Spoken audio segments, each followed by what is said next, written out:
नमस्ते नमस्कार, स्वागत है मेरे दोस्त जनता जंग के एक नई वीडियो में। दोस्तों, भोजपुरी चहेता सुपरस्टार मिट्ठू मार्शल का तांडव मचाने वाला देशभक्ति सॉन्ग, जिस सॉन्ग का टाइटल रखा गया हम सबकी है शांति। ये सॉन्ग कब और किस कंपनी के माध्यम से रिलीज किया जाएगा बताऊंगा आप सभी को वीडियो में। दोस्तों, वीडियो में आगे बढ़ने से पहले छोटा सा रिक्वेस्ट, अगर आप लोग मेरे चैनल पर नए हैं तो प्लीज मेरे चैनल को सब्सक्राइब कर ले, साथ ही बाजू वाले बेल आइकन को प्रेस कर दे, ताकि जब भी मैं भोजपुरी समाज से हर एक छोटे बड़े खबर डालूं तो सबसे पहले आप देख सके।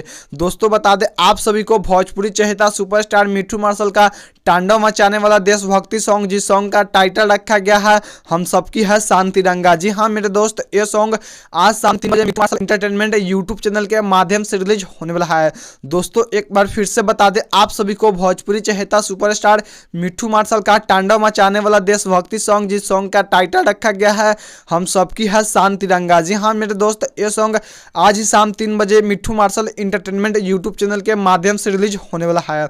दोस्तों, जबकि इस सॉन्ग के गीतकार है राहुल रसिक, संगीत मंटू मनीष, रिकॉर्डिंग गीत संगीत रिकॉर्डिंग स्टूडियो। जी हाँ मेरे दोस्त, तो आप सब जैसे ही मिट्ठू मार्शल को हर गाने को प्यार आशीर्वाद देते हैं, उसी तरह इस सॉन्ग को भी प्यार आशीर्वाद दे, ताकि ये सॉन्ग एक अलग लेवल का पहचान बना पावे। जी हाँ मेरे दोस्त, जानकारी कैसा लगा नीचे कमेंट सेक्शन में कमेंट करके जरूर बताएं। मैं आप सबका दोस्त कृष्णा शर्मा, फिर मिलते हैं किसी नई अपडेट व किसी नई वीडियो के साथ में। तब तक के लिए जय हिंद, जय भोजपुरी समाज।